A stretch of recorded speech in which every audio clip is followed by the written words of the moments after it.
Chapter 1. The auction block. The iron doors creaked open with a scream that split the silence of the underground hall. The crowd stirred, their voices rising like wolves scenting blood. The air was thick with the stench of sweat, damp stone, and greed. Torches flared along the walls, throwing shadows that danced like demons across the cracked pillars. And then she appeared. Elara, dragged forward in chains that clinked against the stone floor, her slender wrists bound so tightly the skin was raw and reddened. She stumbled once, her bare feet scraping against the grit, but the guards shoved her upright, forcing her into the center of the stage. The heavy collar of suppression weighed down her neck, a cruel reminder that her power, what little healing gift she had, was useless here. The auction block. Every Omega dreaded it. To be stripped of name, dignity, and choice. To stand beneath the eyes of strangers and wait for someone, anyone, to decide your worth. Or worse, to find none at all. Elara's chest tightened as the crowd leaned forward. Dozens of faces stared at her, eyes gleaming with disdain, amusement, or hunger. Men in silk coats lounged lazily in their seats, fanning themselves as if this spectacle was nothing more than entertainment. Women with jeweled fingers whispered behind their fans, smirking at the fragile thing trembling in chains. Warriors, rogues, merchants, wolves of every rank crowded the room, their scents mingling into a suffocating storm. And yet not a single one of them looked at her with desire. The auctioneer, a tall, thin man with a cruel smile, spread his arms wide. His voice boomed, practiced and theatrical. "Ladies and gentlemen, tonight we offer a rare piece indeed. An Omega, young, untouched, and with the gift of healing." A murmur rippled through the crowd, but it was not the excited kind. It was laughter, scoffs. "Healing? What use is that in a mate?" Someone jeered. "She looks like she'd break if you touched her," another snorted. A third voice, sharp and mocking, cut through the air. "Too plain. Even her scent is weak. What alpha would want that?" The words sank into Elara's chest like knives. She lowered her eyes, shame burning hot across her cheeks. Her healing gift was faint, nearly invisible compared to others. She could mend small cuts, ease fevers, but she was no miracle worker. She knew it. They knew it. The auctioneer clapped his hands sharply, trying to regain control. "Come now, she may not dazzle the eye, but think of the value. A gentle Omega for your households. A healer for your warriors. Let us begin the bidding at 5 gold. Silence. Elara swallowed hard. 5 gold. That was nothing. Less than the price of a warhound. Less than the jewelry glimmering on the noblewoman's fingers. She dared to lift her gaze, just a fraction, to see the crowd shifting, uninterested. Some were already turning away, whispering about the next lot. The auctioneer's smile faltered. "Very well. 3 gold. Still nothing." Laughter broke out in the back. "I wouldn't take her if you paid me," a gruff voice barked. The crowd roared with approval. Elara's heart twisted painfully. Heat rose behind her eyes, but she forced herself not to cry. Crying would only amuse them more. Crying would make her look weaker. And weak Omegas were discarded. The auctioneer's voice grew strained. 2 gold. Surely 2 gold is fair. But the crowd jeered louder. Someone tossed a rotten fruit onto the stage.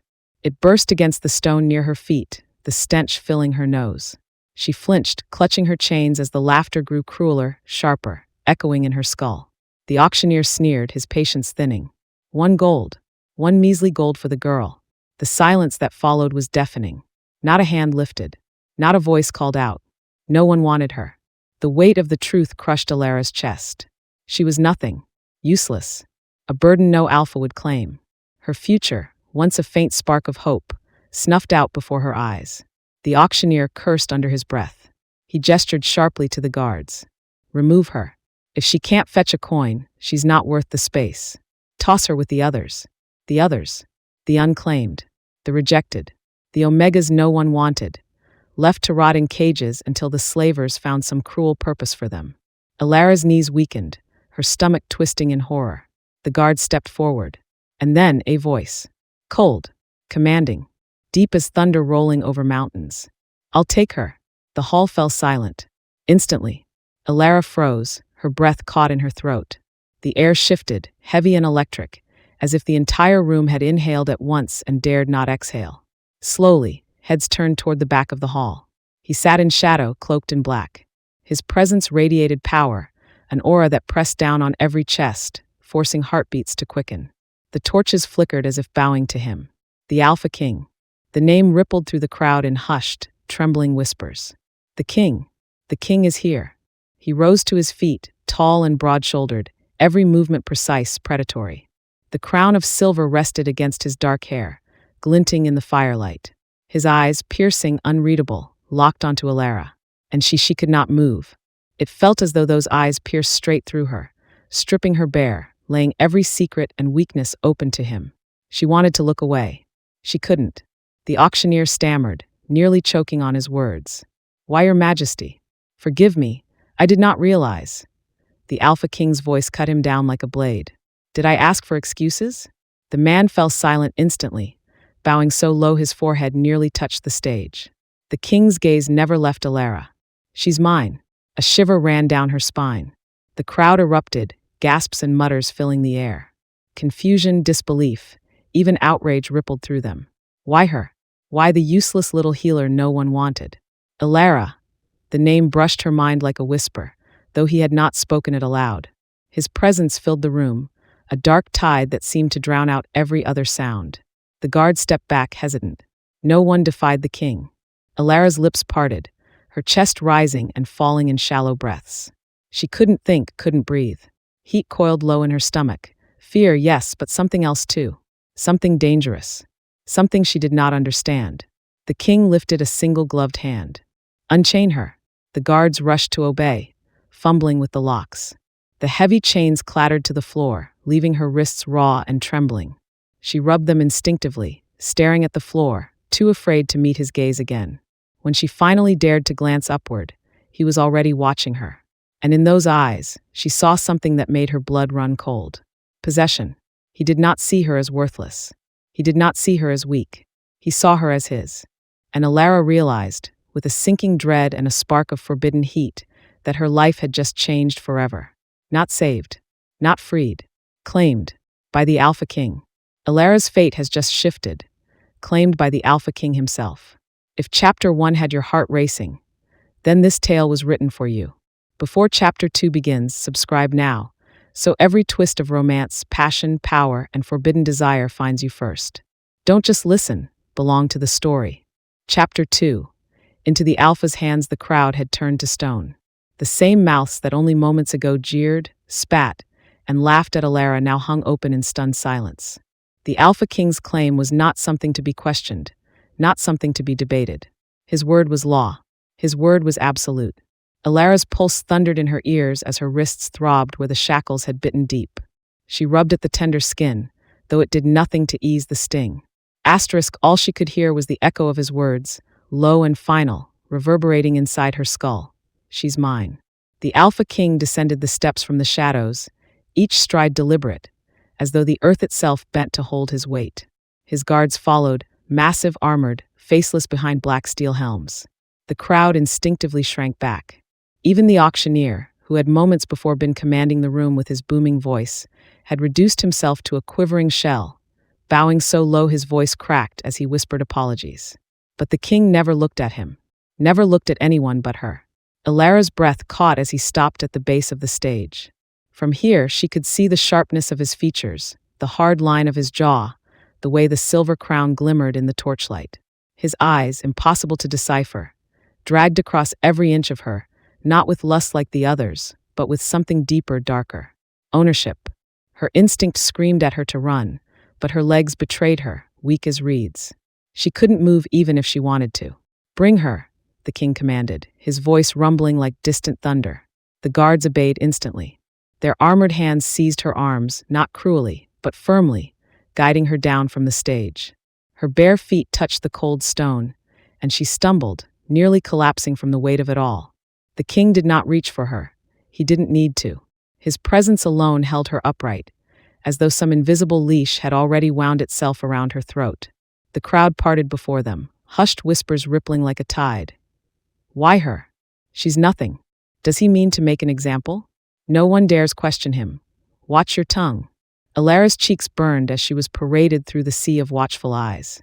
She could feel them boring into her back, some with pity, most with envy, others with cruel amusement. Yet the silence was thick, suffocating. The sound of her chains dragging along the floor seemed to echo louder than the storm of her heartbeat. The great doors of the auction house groaned open. Outside, the world hit her like a sudden blow, fresh air, sharp with the chill of night, a sliver of moon hanging above the jagged rooftops. The night sky seemed too vast, too open, after the suffocating closeness of the underground hall. She gasped, drinking it in, only for her lungs to tighten with fresh terror. Waiting beyond the doors was a carriage unlike any she had ever seen. Black, sleek, reinforced with iron and trimmed with silver markings that glowed faintly in the moonlight. Wards, old and powerful. The horses that pulled it were monstrous creatures, their eyes glowing faintly red, their breaths steaming in the cold air. Armored wolves surrounded it, each soldier clad in black steel, silent, disciplined, unmovable. Their sheer presence screamed of violence barely leashed, the kind of warriors who needed no orders to kill. Her legs trembled as the guards guided her forward. She tried to glance at the king, to understand his intent, but he was already striding ahead, his cloak trailing behind him like a living shadow. The carriage door swung open with a groan. Inside, she glimpsed plush black leather seats, silver accents, and a darkness that seemed far too inviting, far too dangerous. "No," she whispered before she could stop herself, her voice a fragile tremor. One of the guards tightened his grip, urging her forward. But before she could resist further, his voice cut across the night. "The king. Do not make me repeat myself." That was all. Calm. Low. Deadly certain. Her breath hitched. The guards released her arms as though they feared even holding her in his presence. Trembling, Alara stepped toward the carriage. Each movement felt like stepping toward the edge of a cliff, toward a fate she did not choose. She climbed inside, the air inside heavy with his scent. Dark, sharp, intoxicating, like pine forests soaked with rain, smoke curling from fire, and something uniquely, dangerously him. It enveloped her instantly, drowning her senses. The door shut behind her with a final thud. She was alone with him. The carriage lurched into motion, wheels grinding against cobblestone. Outside, the city noises faded under the rhythmic clatter of hooves and the faint jingle of armor as the guards flanked them in a protective formation.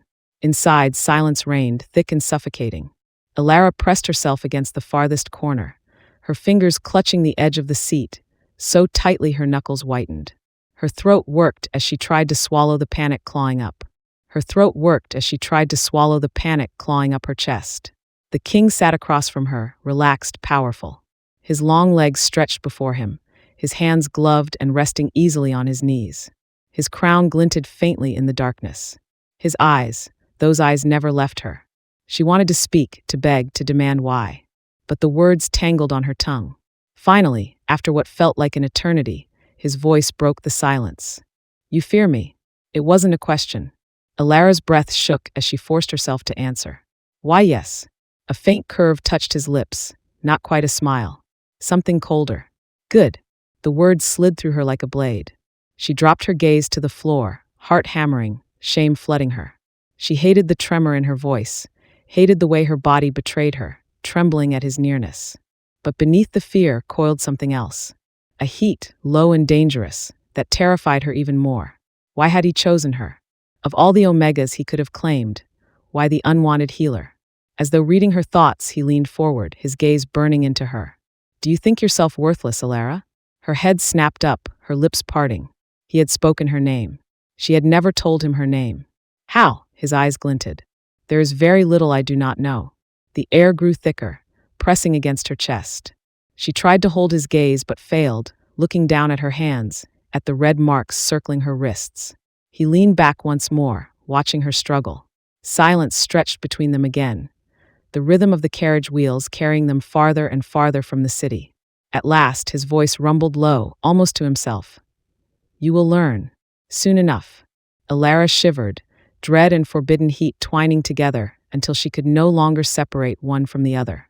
The carriage carried them into the night, past the last glimmer of city lights, toward the looming silhouette of the mountains. The path ahead was uncertain, perilous, and inescapably bound to him. And Alara realized, with cold certainty, that whatever fate awaited her in the alphaking's hands would be far darker, and far more consuming, than the auction block could ever have been. Chapter 3. The fortress of stone, the road wound ever upward. Hours passed, or perhaps it was days. Time blurred into a haze of torchlight, rattling wheels, and the steady thunder of hooves. The farther they traveled, the more the land itself seemed to change. The soft plains and rolling hills gave way to jagged cliffs, frozen streams, and trees that clawed at the night sky with skeletal branches. The air grew colder, sharper, until each breath seared Alara's lungs like ice. She had curled into her corner of the carriage, arms wrapped around herself, but it did little to keep out the chill, or the weight of the gaze that never left her. The Alpha King sat across from her as he had since the moment they departed, his posture unmoving, his expression unreadable. The silence between them stretched endlessly, thick with the unspoken. Not once had he looked away. Not once had his eyes faltered from her face. Alara tried, again and again, to keep her gaze fixed on the window, on the blur of darkness rushing past, on anything but him. Yet each time she felt the invisible pull of his stare dragging her back, tightening around her like unseen chains. She shifted, her voice breaking at last, fragile and uncertain. Where are you taking me?" The words barely carried above the rattle of the wheels. For a long moment, he did not answer. She thought he would ignore her, as he had ignored every question echoing in her trembling mind. But then his voice came, low, deep, the kind of sound that thrummed through the bones rather than the ears. "To where you belong." The words sank into her like ice water. Her stomach twisted. Belong. She did not belong here. She did not belong anywhere. She was a healer, yes, but a weak one. A forgotten one. What use could she possibly serve him? But before she could summon the courage to ask again, the carriage slowed. The horses' breaths came in great plumes of steam, curling into the frigid air. The wheels ground against gravel, then stone. The sound of a great horn cut through the night, a single, mournful note that echoed across the cliffs. Alara's breath caught. Outside the window, she glimpsed it, the fortress. It loomed from the mountain itself, as though the rock had clawed its way upward into towers and battlements. The walls were hewn from black stone, jagged and cold, crowned with sharp spires that pierced the sky. Torches burned along the ramparts, their flames swallowed by the wind, casting the stronghold in a flickering half-light that made it seem alive. It was not a castle built for beauty. It was a fortress built for war, for fear, for power. Alara's body trembled as the gates groaned open, massive slabs of iron reinforced with silver etchings. The sound rattled through her chest, drowning out her own heartbeat. The carriage passed beneath the archway, the shadows deepening around them. The world outside was consumed. Gone was the forest, the sky, the stars. All that remained was stone, torchlight, and silence. The carriage stopped. The door opened with a metallic creak. One of the armored guards stood waiting, his hand outstretched in silent command. Alara's body refused to move. Her muscles were locked, frozen with terror. Then his voice. "Out!" One word. She obeyed. Her bare feet touched the stone, colder than ice, stealing what little warmth remained in her veins. She straightened slowly, the weight of countless eyes pressing down on her. Guards lined the courtyard, silent and unyielding, their faces hidden. Servants lurked in the shadows, their heads bowed so low they barely seemed human. None dared speak. None dared move. The Alpha King emerged from the carriage behind her. At once, the courtyard shifted. Every guard straightened, every servant bowed lower. The very air grew heavier, the silence more suffocating. Alara swallowed hard, her heart pounding so violently she thought they must all hear it. She dared not look at him, dared not meet those eyes again. But she felt him closer now, his presence like a storm at her back. "Bring her inside." 2 guards stepped forward, their armored hands ready to guide her. But before they could touch her, he spoke again. "No, she walks." The guards halted instantly. Alara's knees shook as she forced herself forward, step by agonizing step. The courtyard opened into a great hall. Stone floors polished smooth by centuries of footsteps, walls lined with iron sconces that spat weak light into the shadows. At the far end, a staircase spiraled upward, vanishing into darkness.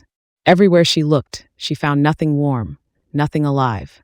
The fortress was carved from ice and shadow, a prison disguised as a palace. And yet, it was not the stone that unsettled her most. It was the silence, the kind that pressed against her ears, thick and unnatural, broken only by the echo of their footsteps. Even the servants, scurrying in the corners, moved soundlessly, their faces pale and eyes downcast. It was as though life itself had been swallowed whole within these walls. The king's voice rumbled from behind her. This place is built on obedience. Remember that. Alara's throat tightened.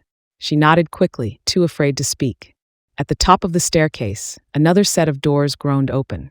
The guards pushed them wide, revealing a chamber lit by a single great fire pit in the center. The flames cast long shadows across fur-draped chairs and cold stone floors. "Here," he said, his tone final, commanding. Alara stepped inside, her skin prickling as though she had crossed a threshold she could never return from. The heat of the fire barely touched her. The cold of the fortress sank deeper, as though it came from the very stone itself. The doors closed behind them with a thundering boom. She was alone with him again. The Alpha King circled the fire, his eyes catching the light, flickering with something sharp, unreadable. He did not speak. He did not need to. His silence was louder than any threat. Alara stood frozen, the firelight dancing across her pale skin, her wrists still raw, her heart a wild thing in her chest. She wanted to speak, to beg for mercy, to ask why. But the words tangled in her throat, unspoken. Then he stopped. His gaze found her again, pinning her where she stood. He said nothing. He only watched her, his silence a noose tightening around her. Minutes passed, or perhaps hours. She could not tell. And in that silence, Alara realized something far more terrifying than chains, far more dangerous than the auction block. He did not need to threaten her. He did not need to touch her. Because here, in this fortress of stone, she already belonged to him. Chapter 4. A voice of defiance, the fortress breathed silence. Not the peace of a monastery, but the suffocating hush of fear. Alara had spent 3 nights within its walls, 3 endless nights where every whisper was swallowed by stone and every step was measured under the weight of unseen eyes. The servants moved like ghosts. Heads bowed, mouths sealed, their gazes never lifted higher than the floor. Even their breaths seemed stolen. And when they caught sight of her, the girl dragged in by the Alpha King himself, their silence grew sharper, like a blade pressed against her skin. Alara learned quickly. In this place, mercy was not just rare. It was forbidden. But mercy was all she had ever known. The fortress had assigned her a narrow chamber high in the north wing. No windows, only a single slit in the stone wall that allowed the howling winds of the mountain to bleed through. The bed was little more than a slab of wood draped in furs, and the only warmth came from a torch outside her door that never seemed to die. And yet she was alive. Alive, when by all rights she should have been discarded at the auction block. Alive, when she had been chosen by a king feared even in whispers. Alive, when every moment in his presence stole her breath and twisted it into dread. She should have been grateful. She should have been silent. But on the 4th day, her silence shattered. It began with the boy. He could not have been more than 12 winters, thin as brittle bone, his skin pale from lack of sun. Alara found him in the lower kitchens, half hidden behind a stack of firewood, clutching his arm where blood seeped through torn fabric. No one helped him. No one dared. When she crouched before him, he flinched as though she were another blade.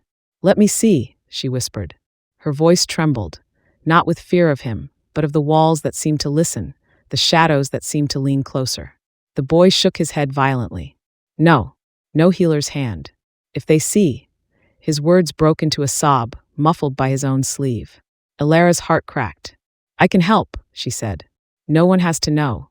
Her fingers brushed the torn cloth. He tried to jerk away, but his strength faltered. When the fabric peeled back, she saw the wound, a deep slash along his forearm, raw and angry, festering at the edges. A punishment, no doubt. A servant's mistake paid for in blood. Her stomach knotted. In the fortress, injury was weakness. Weakness was ruin, but she could not turn away. Alara pressed her palm gently to his skin, closing her eyes. Her pulse quickened as the old, forbidden warmth stirred within her. A glow she had once thought a gift, now branded as useless. It rose through her veins, soft and steady, until her hand trembled with light no one else could see. The boy gasped. His shuddering breath stilled as the torn flesh knit together, the rawness fading into pale pink scars. The feverish heat bled away, leaving only the memory of pain. When Alara drew her hand back, the wound was gone. The boy stared, wide-eyed, disbelieving. "You," his voice cracked. "You'll be killed."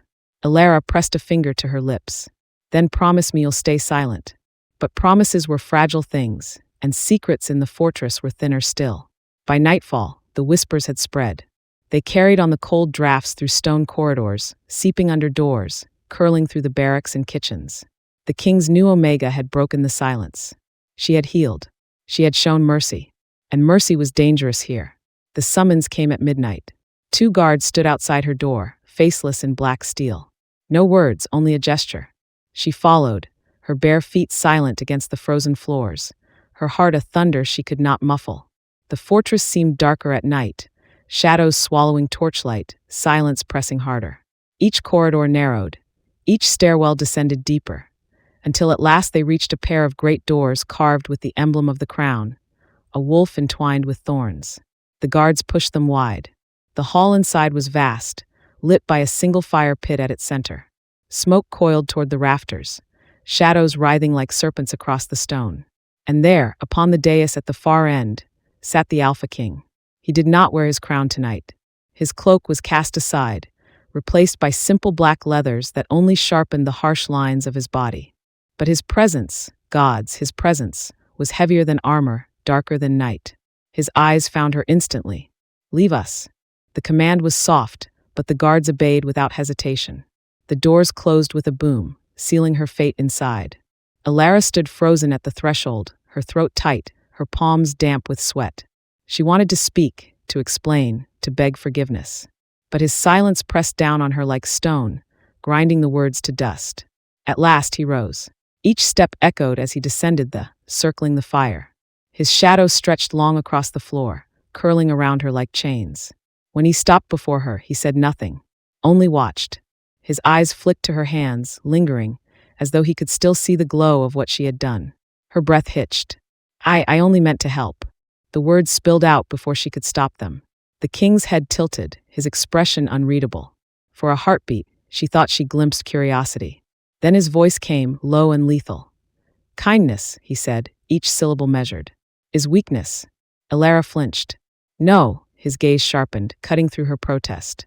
"Do you know why this fortress endures? Why my rule remains unbroken?" She shook her head, trembling. "Because there is no mercy here. None. Not for enemies. Not for servants. Not even for me." The fire crackled between them, a sharp pop in the silence. He stepped closer, his presence overwhelming, the heat of him radiating against her chilled skin. His hand lifted, slow, deliberate, and for one wild moment she thought he would strike her. Instead, his fingers brushed her chin, tilting her face upward until her eyes met his. The touch was deceptively gentle. The weight behind it was not.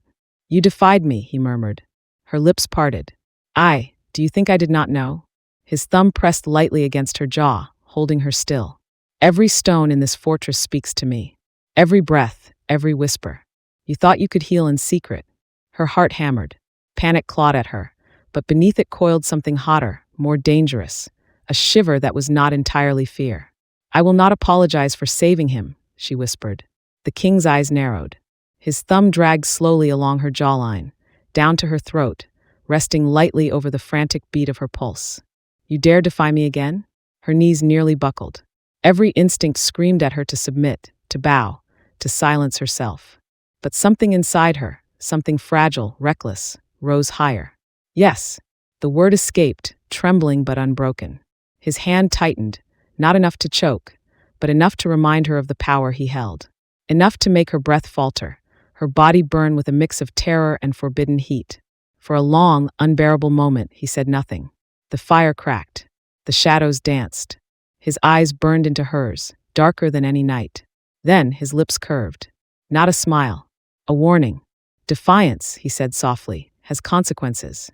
The hand at her throat slid lower, ghosting over her collarbone before dropping away entirely. The absence of his touch was somehow worse, leaving her cold, trembling, undone. He turned from her, striding back toward the dais. His voice carried across the hall, final and unyielding. "You will learn them, Alara." Her name, spoken in that tone, felt like both a promise and a curse. The doors opened again. The guards returned. Alara's legs trembled as they led her back through the fortress corridors. Her throat still burned where his fingers had rested. Her pulse still thundered where his voice had branded her. She had defied the Alpha King. And though terror coiled in her chest, so too did something else. A spark. because for the first time since the auction block, she was certain of something. He could command her body. He could cage her within walls of stone. But her soul would not bow so easily. Chapter 5. Shadows at the feast the fortress rarely celebrated. Its halls were made for war councils, punishments, and silence, not laughter. Yet tonight, the air swelled with music, voices, and the rich scent of roasted meat. The king had commanded a feast, and when the alphaking commanded, no one dared deny. Alara stood at the edge of the great hall, her hands clasped tight before her, every instinct urging her to shrink into shadow. Torchlight gilded the stone walls in molten gold, banners of black and crimson unfurling above the crowd. Warriors filled the long tables, their armor shed for finery, their voices booming like thunder. Servants darted between them with trays of wine and fruit, careful not to stumble, careful not to draw a lash of temper. And at the head of it all sat the king, Darien. His throne was no mere chair. It was carved from black oak and bound with iron, a seat meant to remind every eye who ruled here. His crown gleamed faintly in the firelight, but it was his gaze, sharp as a blade across the room, that commanded silence whenever it shifted. Alara tried not to look at him, tried not to notice how easily he filled the hall, how even in stillness, his presence pressed on her like a storm cloud. She should have focused on the table of guests, on the food she could not taste, on the floor she wished would swallow her whole. But her eyes betrayed her. Again and again they sought him, and each time she found him watching her. Not openly, not in the way a man might hunger for a woman. His gaze was colder, stranger, like a hunter watching prey too fragile to kill, too curious to release. Her stomach twisted. Why had he brought her here? Why keep her close when every whispered word in the fortress called her useless, weak, unwanted? She was an omega without power, without purpose, an outcast among wolves. The hall's music grew louder, the warriors' laughter raucous with wine. It did not take long before the whispers turned into words, and the words into knives. "Look there," one voice jeered, not bothering to lower it. "The king's little pet." Alara's skin prickled. "She doesn't belong here," another snorted. "Useless omega. What does she offer him? A healer's touch? Bah, kindness makes corpses, not kings." Laughter rippled across the table. Several faces turned openly toward her now, eyes glinting with mockery, mouths curling in cruel delight. One warrior rose from his seat, staggering with drink, his goblet sloshing. "Tell us, Omega," he slurred, his voice carrying across the hall. "How does it feel to be the king's charity? To warm his hall without warming his bed?" The laughter boomed. Heat scorched her face. Alara's throat closed, her chest aching with humiliation. She wanted to run, to hide, to vanish into the stone. But she stood frozen, her hands trembling, her body caught between shame and fury.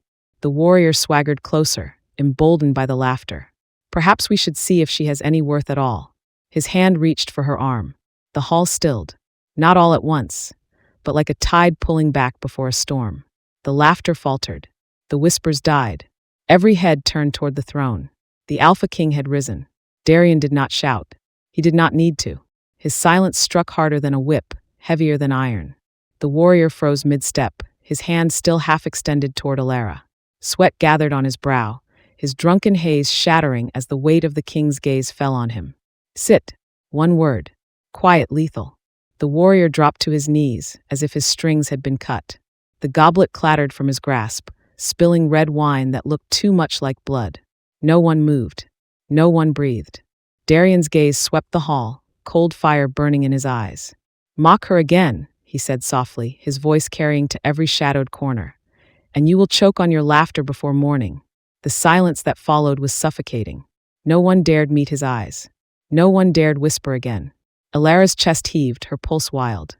He had defended her. Again. But why? Why shield her when she meant nothing? When she was nothing?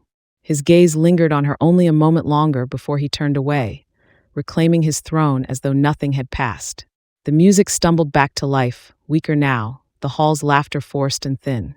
But the air was changed, thick with unease, heavy with the unspoken reminder of who commanded them all. Alara sank back against the wall, her body trembling, her mind racing. He had silenced them. For her. She should have felt relief. Gratitude. Instead, a darker thought coiled through her. A dangerous, forbidden thought. What game was the alphaking playing? If she truly meant nothing, why not let them tear her apart with words? Why not let her drown in their cruelty? Why raise his voice, his wrath for her? Her eyes flicked toward him once more, unable to resist.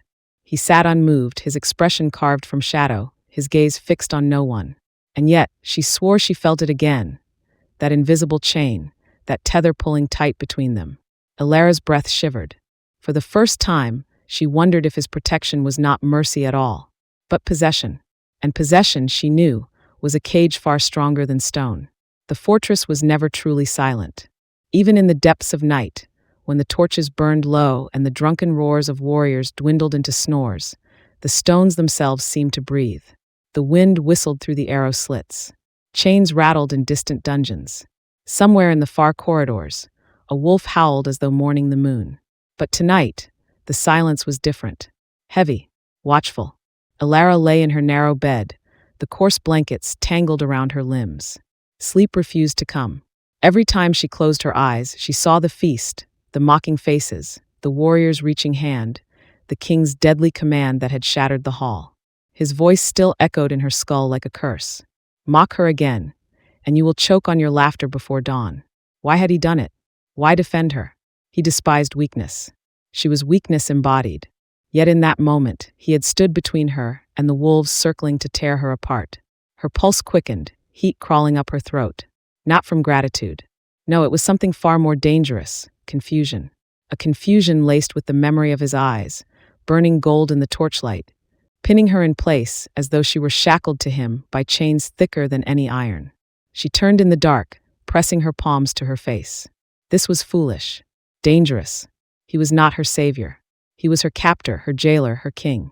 And yet, a sound broke the silence.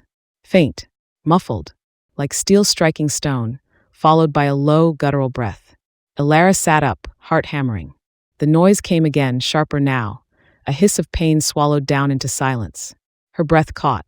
Someone was hurt. She rose, bare feet ghosting across the cold floor. Every instinct screamed at her to stay, to bury herself beneath the blankets and pretend she had heard nothing. But her healer's blood ran too deep. Pain was a call, and she could not ignore it. Wrapping her shawl around her shoulders, she slipped from her chamber. The corridors were cloaked in shadow, lit only by the dying embers of wall torches. The air was colder here, biting at her skin. She followed the sound, her steps quiet, her pulse thundering in her ears. At the end of the hall, a door stood slightly ajar. A faint glow spilled from within, firelight, restless and flickering. And with it another sound, a sharp exhale, bitten back with a growl that was far too controlled, too restrained.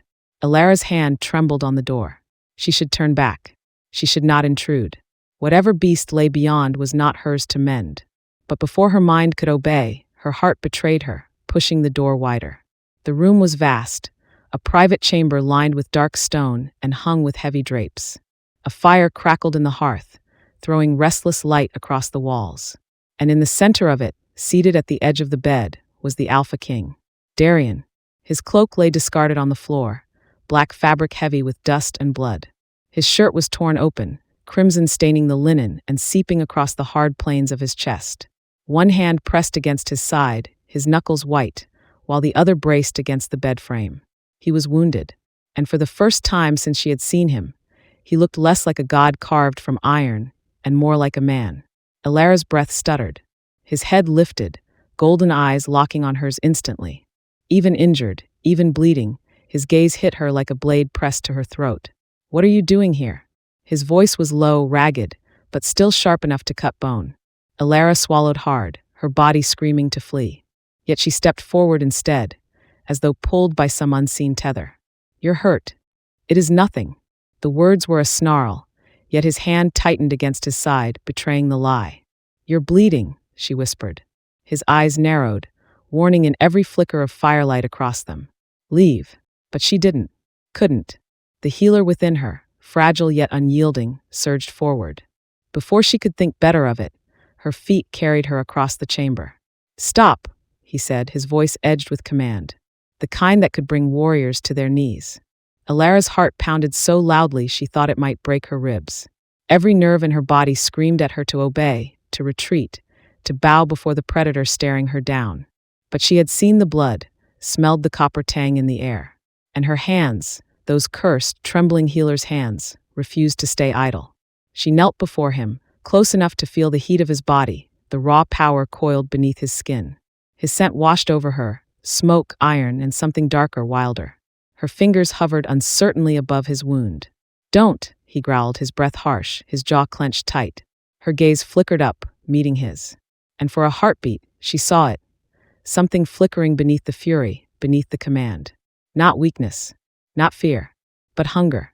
A hunger that made her pulse trip and her breath falter. "I can help you," she whispered. "Please, let me." Silence stretched taut between them, thick enough to strangle. Then slowly his hand fell away from the wound. A surrender, or perhaps a test. Alara drew a shaky breath and pressed her palm to his skin. Heat seared through her fingers. His blood was hot, his flesh hard as stone beneath her touch. She closed her eyes, reaching deep into the quiet well within her. The healer's gift that had marked her as weak in the eyes of her people, but had always burned fierce within her veins. Light, faint and trembling, sparked beneath her skin. The wound shuddered, knitting slowly, painfully. And Darian groaned. It was a sound she had never heard from him before. Low, rough, dragged from his throat like something primal. His head tipped back, his eyes half-lidded. His lips parted as though her touch seared deeper than the wound itself. Her breath hitched, heat flooding her chest. She shouldn't look. She shouldn't feel. But gods, he was beautiful in that moment, terrible and beautiful. Her hand lingered, trembling against his skin. Then suddenly, his eyes snapped open. The flicker of desire, of weakness, vanished like smoke. His hand shot out, gripping her wrist with bruising force. "Never," he snarled, his voice rough and deadly. "Touch me again." Alara gasped, pain lancing through her arm. His face was inches from hers now, his golden eyes blazing with fury, with denial, with something unspoken he refused to name. Her heart raced, her breath shallow. He shoved her back violently, tearing her hand from his skin. She stumbled, falling hard against the cold stone floor. For a moment, neither moved. The fire crackled. Their breaths filled the silence, hers ragged, his harsh. And in that silence, Alara realized the truth. For the briefest heartbeat, the Alpha King had let her in. His armor had cracked, and behind it, there was fire. But he would rather shatter her than let her see it again. Her wrist throbbed where his fingers had gripped her. Her chest burned with something far more dangerous than pain. Because now she knew he could be broken, and she was already breaking with him. Chapter 7. The beast beneath the fortress had dungeons no servant spoke of. Corridors that were swept but never entered, doors polished but never opened. The walls there sweated with damp, the air thick with the weight of secrets pressed into the stone. Alara should not have been here. She knew it as she crept along the spiral stair, her shawl clutched tight around her shoulders, her bare feet silent against the cold steps. Yet something stronger than fear drove her downward, something she could not name. It had been 3 nights since she dared to heal him. 3 nights since his hand bruised her wrist and his command tore through her like steel. Never touch me again. But she had touched him, and she had seen. Not the wound, that was nothing. Flesh and blood healed easily enough. No, she had seen the moment his mask slipped. The moment his golden eyes darkened not with rage but with something else, desire, hunger, weakness. A crack in his armor, a glimpse of the man beneath the king. And she had not been able to stop thinking about it. Tonight, the whispers drew her down. Servants scurrying with pale faces, guards stationed heavier than usual near the stairwell, the faint tang of iron and smoke seeping from beneath the stones. Something was happening beneath the fortress. Something the king did not want her, or anyone, to see. But Alara had never been good at obedience. The air grew colder as she descended, damp clinging to her skin. The torchlight dimmed, shadows thickening until the stair opened into a corridor lined with iron doors. Chains clinked faintly in the distance, and the smell, gods, the smell, was sharper here. Not rot, not blood, something wilder. Musk and earth and storm. Her pulse raced. Every instinct screamed at her to turn back. But she moved forward, her breath shallow, her healer's heart pulled toward pain the way a moth hurtles toward flame. At the far end of the corridor, 2 guards stood rigid before a massive iron door. Unlike the others, this one was reinforced with bands of steel, its edges blackened as though by fire. Alara shrank into the shadows, pressing herself against the damp stone. The guards shifted uneasily, their eyes fixed on the door. From within came a sound. A growl. Low, guttural, primal. So deep it seemed to vibrate the very stones beneath her feet. Her throat tightened, her heart thundering. She should run.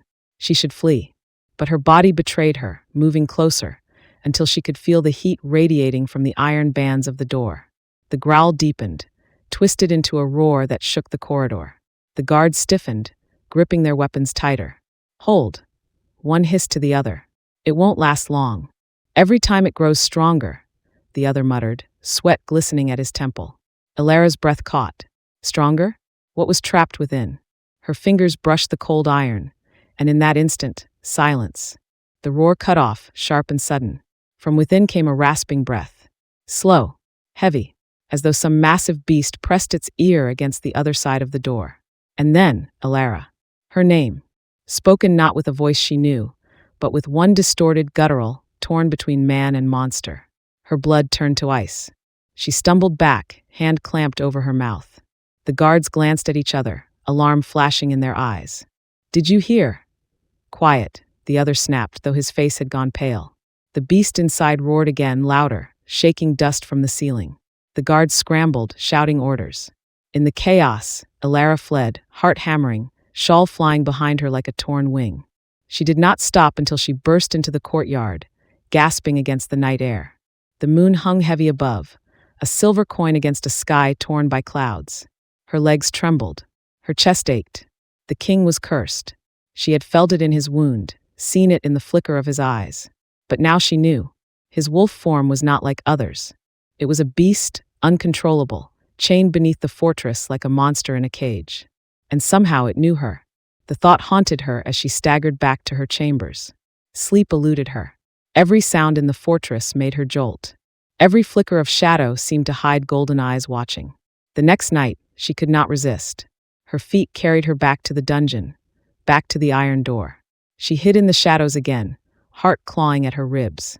And this time she saw. The guards unbolted the door, their faces grim. Chains clinked. Torches flared. And then the beast emerged. It was enormous, a wolf but not a wolf, its body rippling with muscle, its fur black as midnight, its eyes molten gold. Shackles bit into its limbs, iron glowing faintly against its skin as though burned by unseen fire. Ilara's breath stuttered. It should not exist. It was too large, too savage, too steeped in darkness. The very air recoiled around it, thick with the scent of blood and storm. The guards dragged it into the chamber, chaining it to pillars driven deep into the stone. The beast roared, thrashing, eyes blazing with fury. Spittle flew from its fangs, claws gouging furrows into the floor. Ilara pressed herself deeper into shadow, trembling. And then it stilled. Slowly its head turned, golden eyes fixed on her. Her breath froze. The beast snarled, straining against its chains. But when its gaze locked on hers, the sound died in its throat. Its body trembled, not with rage but with something else. Recognition. Ilara, it growled, the word mangled, torn, yet unmistakable. Her knees buckled. The guards shouted, trying to redirect its fury, but the beast no longer looked at them. Only at her. It could break her, tear her limb from limb. Yet it didn't move. It only stared, muscles coiled, chest heaving, as though fighting something within itself. Ilara pressed her palm to her mouth, tears burning her eyes. He was cursed, but she was part of that curse now. The beast should have destroyed her. Yet it had not. And deep in her bones, she understood the truth she dared not speak. The monster chained beneath the fortress was the same man who had warned her never to touch him again. And for reasons she could not yet understand, the monster could not harm her. Chapter 8. Light in the darkness. The fortress was not a place made for light. Its stones drank the sun, its halls smothered laughter, its very walls seemed to whisper of chains and iron. Yet slowly, too slowly for the warriors to notice, but swift enough for the servants who carried secrets in their pockets, something was changing. And at the center of that change was Ilara. She had no power, no crown, no wolf that answered her call. And yet, the healer's touch she carried seeped into the fortress like water through cracks in rock. Quiet, unseen, unstoppable. When a servant cut her hand on a jagged tray, Ilara was there. Gentle fingers, soft whispers, a salve that eased the pain faster than any herb. When a guard limped after training, refusing to show weakness before his brothers, She pressed cool cloths to his wounds in silence until he walked straight again. She asked for nothing, demanded nothing, but gave everything she had. And whispers began. The fortress had never known tenderness. But now, in hidden corners, the word spread. The Omega heals. The Omega listens. The Omega soothes even the shadows of this place. Some scoffed, spitting her name like poison. Others sneered that her kindness was weakness. Yet the whispers grew louder still, like embers fanned into flame. It did not escape him. The king saw everything. He did not need ears in every chamber. The fortress itself bent to him. His men shifted differently when she passed. The servants lifted their heads with strange hope when she smiled. Even the silence carried her name now. And he hated it. Darian watched from the shadows of his throne room, golden eyes fixed on the small figure who thought herself unnoticed. She moved among the fortress like a candle in a storm, fragile, flickering, yet refusing to be snuffed out. She undid him, not with rebellion, not with power, but with the very things he had long forsaken: gentleness, grace, mercy. Things too dangerous for a king who ruled by fear. He told himself it meant nothing, that her presence was a diversion at best, a danger at worst, that she was a tool no more, no less. But the truth gnawed at him in the quiet hours. The beast inside him, chained and furious, clawing at the edges of his control, grew restless when she was near. It snarled, demanded mine. And he was beginning to fear that the beast was not wrong. That night, the fortress dined in uneasy silence. The feast days had dwindled. The king had no patience for revelry. Instead, warriors ate in stiff quiet, casting wary glances at their ruler. The servants moved quickly, their footsteps hushed, their voices swallowed by stone. And Alara, as always, stood at the edges, her hands folded, her presence small but impossible to ignore. Darian rose from his throne. The scrape of his chair echoed like thunder. Every head turned, every spine stiffened. He descended the dais slowly, each step deliberate, his shadow spilling long across the hall. And he went to her. The whispers started immediately, a rush of voices like wind through leaves. But no one dared speak aloud. Alara's pulse thundered as he stopped before her. He was too close, always too close, his heat wrapping around her, his presence pressing down until she could scarcely breathe. She lifted her gaze, and his golden eyes burned into hers. The world narrowed to the space between them. "You move among my men as though this fortress were your own," he said quietly, though the words cut through the hall. "You touch them, heal them, mend what is mine." Her breath caught. The accusation in his voice was soft but sharp, laced with something she could not name. "I only wish to help," she whispered. His jaw tightened. He leaned closer, his voice a growl only she could hear. "Help weakens them. Help softens them. And you," his hand shot out, seizing her wrist. The sudden contact jolted fire up her arm. His grip was firm, not cruel, but it bound her as surely as any chain. Her lips parted, a tremor running through her. His touch burned, but not with pain, with something dangerous, something forbidden. His face lowered, so close she could feel the heat of his breath at her ear. "You will undo me." The words were not a threat. They were a confession. Her heart stuttered. For a moment, she forgot the hall, the warriors, the torches. There was only him. His voice rough with hunger he would not admit, his hand gripping her as though he could not let go, his eyes dark with shadows he could no longer cage. The silence around them thickened, heavy, expectant. Her throat tightened. "Then why keep me here?" she dared to whisper. The question shattered the air between them. His eyes flared, his grip tightened. For an instant, the beast looked out from behind the man, golden and feral. The hall seemed to tremble with its rage. But then he released her. The absence of his touch was a wound. He stepped back, his face once again a mask of iron, his voice cold as steel. "Because you belong to me." Gasps rippled through the hall. No one dared look directly at them, but the whispers hissed like snakes in the shadows. Alara's pulse raced. She should have been afraid. She should have recoiled, bowed, broken. But deep inside, beneath the terror, something else burned, dangerous, wild, undeniable. Because she had seen it again. The crack in his armor. The beast that knew her name. And though it might destroy her, she could no longer deny the truth. The alphaking was not only her captor. He was a man haunted by a darkness only she could touch. And she was already reaching for it. The whispers grew stronger after that night. Servants told tales of the Omega who dared speak to the king, as though she had a choice. Warriors muttered of the king's hand on her wrist, his voice roughened not with fury, but with something worse.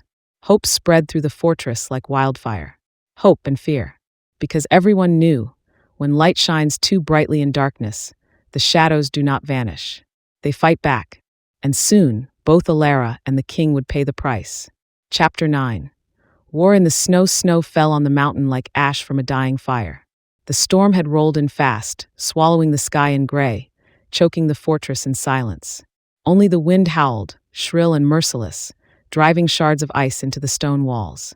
Alara woke to the sound of horns. The long, mournful call split the dawn. War horns. They vibrated through the very bones of the fortress. Warriors leapt from their beds. Servants screamed and scattered like startled birds. Steel clashed as men strapped on armor, wolves inside them restless, eager for blood. Alara sat frozen on her cot, her hands trembling. She had never heard the horns before, but she did not need to be told what they meant. The fortress was under attack. She wrapped her shawl around her shoulders and stumbled into the hall, swept into chaos. Men thundered past her, snarling, pulling weapons from racks, their golden eyes glowing with bloodlust. The servants pressed against the walls, whispering names, prayers, pleas. Through the madness, she heard one name rise above all others. A rival alpha comes. His pack at the gates. The mountain bleeds. Her heart raced. She had heard rumors in hushed corners. Other alphas circling, waiting for a chance to strike at Darian's throne. But no one had dared, not until now. Not until snow and hunger and shadow had weakened them all. She pressed through the crowd until she reached the great hall. And there, he stood, the Alpha King. Darian was already armored, black steel fitted to his body like a second skin. His crown was gone, replaced by a wolf's pelt slung across his shoulders. His golden eyes gleamed, fierce and merciless, and the hall bent to his presence as if the storm itself had bowed to him. He lifted his sword. The blade caught the firelight and flared like lightning. "War is at our gates," he said, his voice carrying like thunder. "Let them come. Let them bleed. Tonight, the mountain will drink their bones." The hall roared in answer, warriors slamming fists to chests, howls shaking the rafters. Alara's blood ran cold. She should have been swept into their fury, carried by their savage unity. But her heart seized as she watched him. Watched the fire in his gaze, the shadows trembling beneath his skin. The beast stirred, and for the first time, she wondered if the rival alpha had made a mistake. The gates shattered at dawn. Snow and blood mingled as steel met steel. Wolves clashed, their bodies colliding with bone-cracking force, snarls ripping through the storm. Arrows hissed through the air. Men screamed as blades bit into flesh. The mountain shook with war. From the fortress walls, Alara saw the world torn open. The rival alpha's forces poured in like a flood, dark furs and gleaming weapons.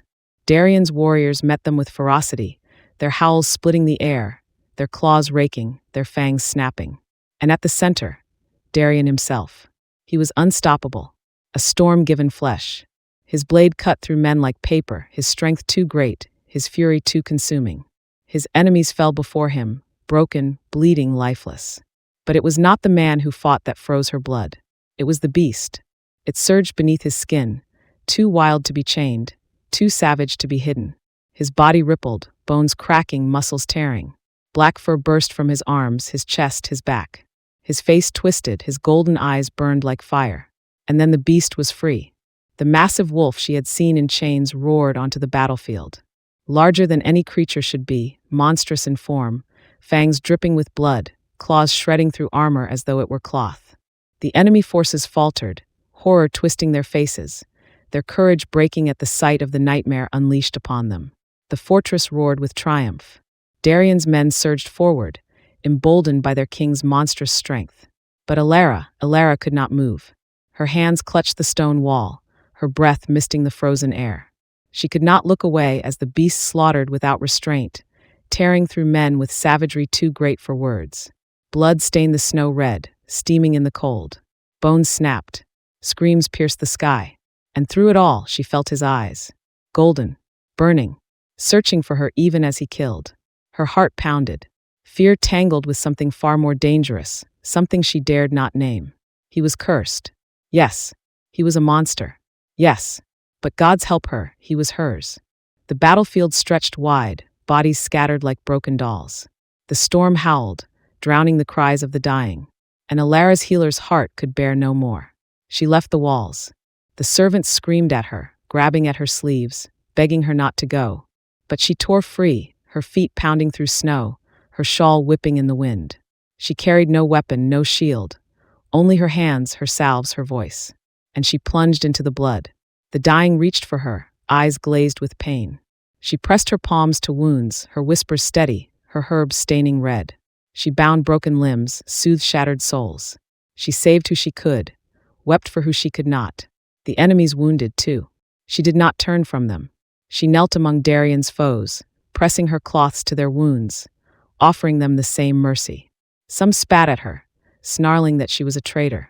But others wept, clutching her hands, whispering thanks as their breath faded. And the whispers began again, even here, even in the snow. The Omega heals. The Omega saves. The Omega defies death itself. But her defiance came at a price. The beast saw her. Through blood, through storm, through slaughter, it saw her, and rage ignited. With a roar that split the sky, Darian tore through enemies, his massive form bounding across the battlefield. His claws ripped men aside, his jaws dripped crimson, his howl shattered what courage remained in the rival Alpha's pack. And he came for her. Alara, the sound of her name, half growl, half plea, made her freeze. She turned, her hands bloodied, her body trembling, and found him towering over her, monstrous and magnificent, his golden eyes burning with fury. "You will die here," he snarled, his voice mangled, broken by fangs and rage. "Do you think I fight to lose you to the snow?" His clawed hand seized her arm, yanking her against his chest. She gasped, her face pressed to fur soaked in blood, the heat of him scorching even through the cold. "I cannot," she stammered, her voice breaking. "I cannot stand by while they bleed." "You will stand where I command," he growled, his breath hot against her neck. "Do not make me chain you as I chain the beast." Her heart slammed against her ribs. She should have cowered. She should have begged. But instead, she lifted her face, her bloodied hands gripping his fur. "You are the beast." The words silenced him. His body trembled, torn between fury and something darker. His claws dug into her sleeve, but his eyes, gods, his eyes, burned not with rage, but with hunger, with fear, with need. "You will undo me," he whispered again, guttural raw. And before she could answer, he crushed his mouth to hers. The kiss was brutal, desperate, a clash of fangs and fire. Snow swirled around them, blood steamed at their feet, and the battlefield seemed to vanish. There was only him, his beast and his man bound together, devouring her as though she were the only thing anchoring him to this world. Her knees buckled, her breath stolen, her soul torn open. And in that moment, she knew the truth.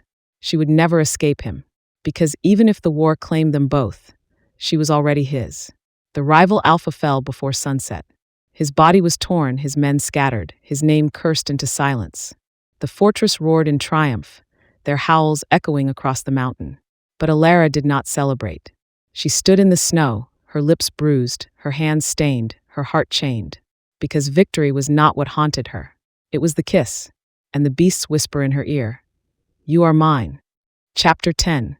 Chains of the heart. The war was over. Or so they said. But Alara knew better. The battlefield was silent now, blanketed in snow and blood, bodies strewn across the frozen earth like broken statues. Smoke drifted from shattered torches, the air thick with the copper tang of death. The rival Alpha's banner lay shredded beneath crimson ice. His warriors were gone, their howls swallowed forever by the storm. And yet, there was no peace. Because at the center of that ruin stood Darian, the Alpha King, his monstrous form trembling, his golden eyes blazing with a fury too vast to contain. His claws dripped with blood, his chest heaved like a furnace, his breath came ragged and wild. The beast was not gone. The beast was winning. Alara's heart thundered in her chest as she watched him from across the field. His massive wolf form loomed over the corpses, his body still rippling, shifting, torn between man and monster. His jaws snapped at the air, his snarl cracked the silence like thunder. "Darian," she whispered, though her voice vanished into the storm. And then his head turned. Golden fire locked on her. She froze. For a heartbeat, she saw him. The man she had touched, the broken soul she had dared to heal. But then the beast roared, loud enough to shatter stone, and he surged toward her, snow exploding beneath his paws. He was coming, not as king, not as man, but as the beast. "Alara," His voice tore from him, mangled, guttural, torn between human and wolf. "Do not run." But she did not run. Her shawl whipped around her in the storm as she stepped forward, her boots sinking into crimson snow.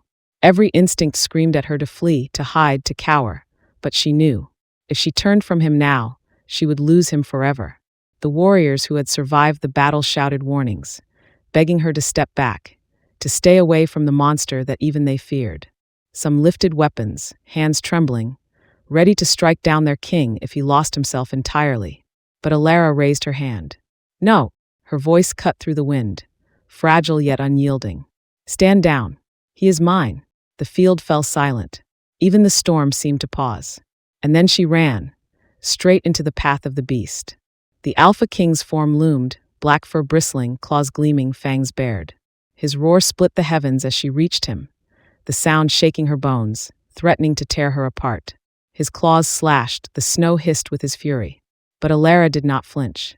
She threw herself against him, her small body pressing to his blood-soaked chest, her arms circling the monstrous wolf.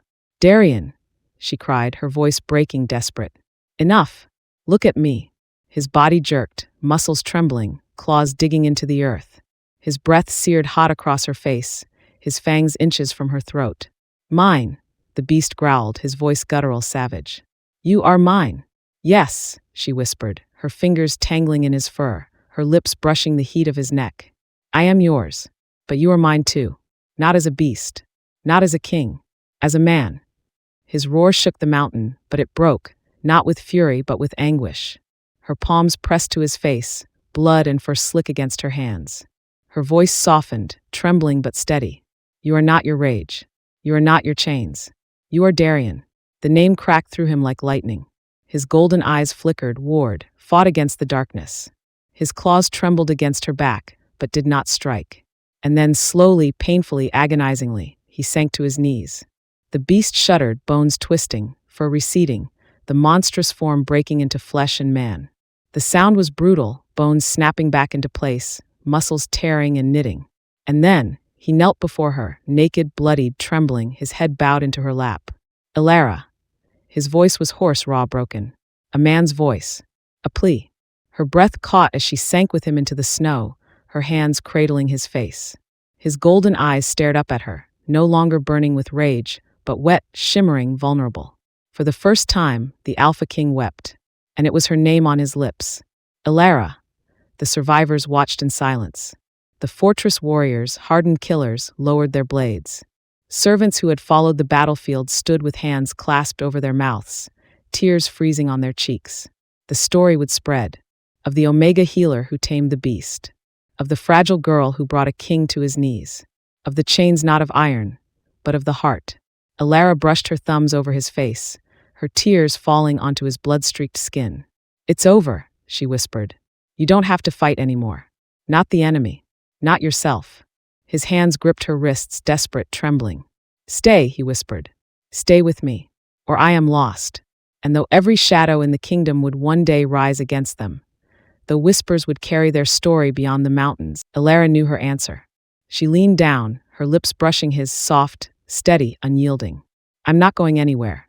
That night, the fortress did not celebrate with roars or feasts. They celebrated with silence, with awe, with hope, because for the first time, the king did not sit alone on his throne. He stood with her hand in his. And when he looked at his people, his eyes were still gold, still fierce, still unbroken, but softened by something no war could conquer: love. And from that day on, the fortress whispered a new story. Not of chains, not of fear, but of an Omega who healed a kingdom. The war was won, the beast was tamed, and the Alpha King had fallen. Not to sword, not to rival, but to the touch of a healer who dared to love him. But even as peace settled over the mountain, whispers spread. Whispers of the Omega who broke a king. Whispers of enemies who would not rest until her light was snuffed out. And somewhere, far beyond the fortress walls, new eyes turned toward them, watching, waiting. Because stories like theirs never truly end. They only begin again. If you love this story, I want to hear from you. Did the ending break you, or heal you? Would you trust the beast if you were Alara? Drop your thoughts in the comments. I read every single one. And if you want more dark audiobooks just like this, don't forget to hit subscribe explore my other stories on the channel, and share this journey with a friend who loves forbidden romance as much as you do. The next tale is already waiting for you. Will you dare to listen?